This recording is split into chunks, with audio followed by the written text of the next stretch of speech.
Mondanék nektek pár olyan dolgot, ami a gyakorlatból fakad, amiket mi figyeltünk meg, és azokat a dolgokat, amiket nem mi figyeltük meg, viszont kísérletekkel elkezdtek játszani ezzel, hogy vajon egy embernek az egészségi állapota között, és aközött, hogy egy szervezetben hogyan vesz részt, vagy mi történik egy szervezeten belül, milyen összefüggéseket találtak.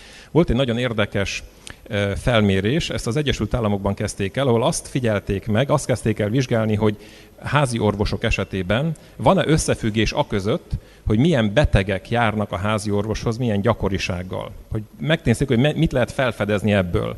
És arra jöttek rá, hogy vannak olyan típusú összefüggések, amelyek azt mutatják, hogy olyan betegek járnak egy bizonyos házi orvosi rendelőbe, nagy gyakorisággal járnak ugyanolyan tünetekkel rendelkező betegek. És aztán megfigyelték azt, hogy milyen tünetek jelentkeznek a betegeknél, és olyan milyen összefüggés van aközött, hogy az orvos, aki kezeli őket, az hogyan mutatkozik meg nála viselkedésében, akár fizikálisan az, amit ezek az emberek tünetként produkáltak az ő rendelőjükben. És nagyon érdekes dologra döbbentek rá, mégpedig a következőre.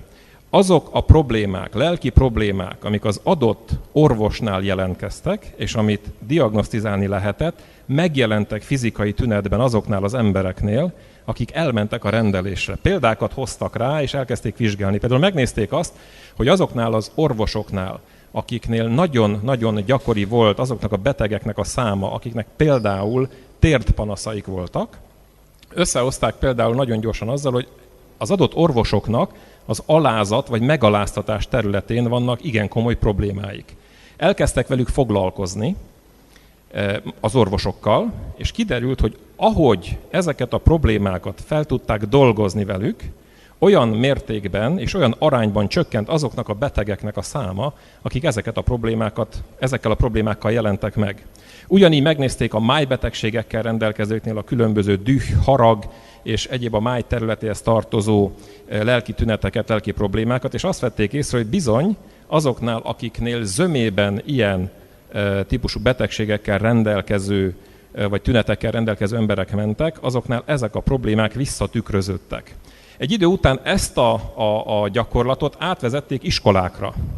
És azt nézték meg, hogy pedagógusoknál mi történik akkor, amikor elkezdenek panaszkodni a diákjaiknak valamilyen szintű viselkedésére. És ugyanezeket az összefüggéseket elkezdték megtalálni, hogy bizony, amit a diák produkál az osztályban, ezek is csoportosíthatók voltak ezek a tünetek. Azt nézték, hogy vannak olyan pedagógusok, akik arra panaszkodnak, hogy a diákjaik fegyelmezetlenek, hogy a diákjaik figyelmetlenek, hogy a diákjaik nem képesek megtanulni valamit, és a többi, és a többi. És észrevették, hogy ezeknél a pedagógusoknál ugyanúgy megjelennek bizonyos típusú lelki problémák, tünetek, amiket a diákok idézőjelbe téve visszatükröztek az ő irányába. És arra próbálták ösztönözni őket, hogy ne a diákkal kezdjenek el foglalkozni, ne a diák figyelmét próbálják kicsikarni valamilyen módon, ne fegyelmezéssel próbálják ezt elérni, hanem kivonták ezeket a pedagógusokat, elkezdtek velük foglalkozni, az adott lelki területtel elkezdtek foglalkozni, és ahogy ők fejlődtek azon a területen, elkezdett átalakulni annak az osztálynak a dinamikája, elkezdett átalakulni a diákoknak a viselkedése.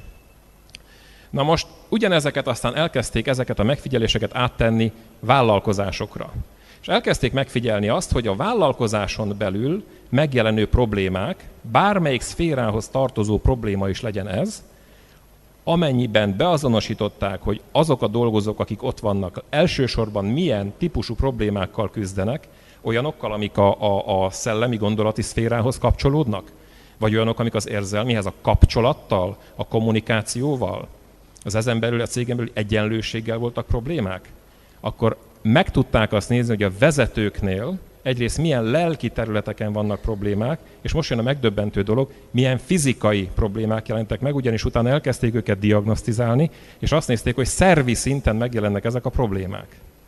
Tehát ezekről azért érdemes tudni, mert ugye akkor, amikor párhuzamokat próbálunk vonni, mikroközösségek egy egyén között, vagy egész nagy méretű közösségek, akár társadalmi szintű méretekre nőtt közösségek, népek esetében, de akár az egész emberiségre nagyon-nagyon érdekes összefüggéseket tudunk megtalálni, és visszakerülünk újból a felelősség témakörébe.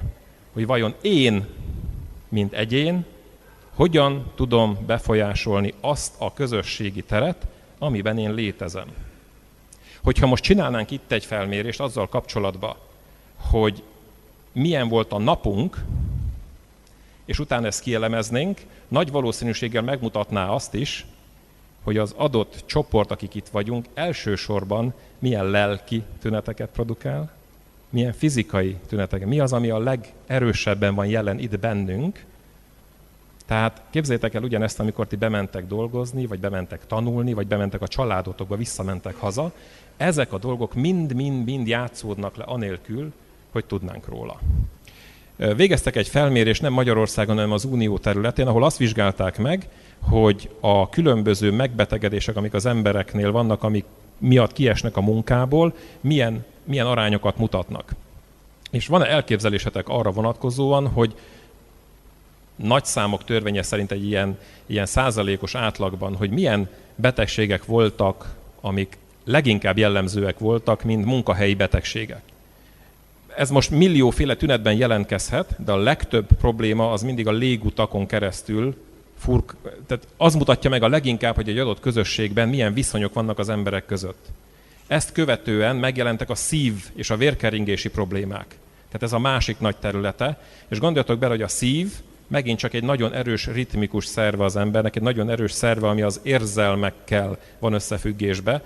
Tehát két olyan betegség, ami a leggyakrabban jelentkezik, az mind-mind erre a területre, az érzelmi, kapcsolati, kommunikációs egyenlőséggel összefüggő területre utal, ahol a legnagyobb sérülések vannak. És aztán utána jelentkeznek azok, amik például az emésztőrendszerrel vagy mozgásszervi rendszerrel vannak összefüggésbe, amik viszont az akaratvilágnak a problémáját jelentik, és a gazdasági életen belüli problémát jelképezi, vagy tükrözik egy közösség esetében. Ugye azok, amik a strukturális problémák, ami a különböző gazdasági tevékenységgel kapcsolatos problémákra, vagy a pénzzel kapcsolatos problémákra és viszonyra utalnak. Érdekes módon a pénzzel kapcsolatos gondok, azok jóval hátrébb vannak, mint az, hogy milyen viszonyban vagyunk egymással.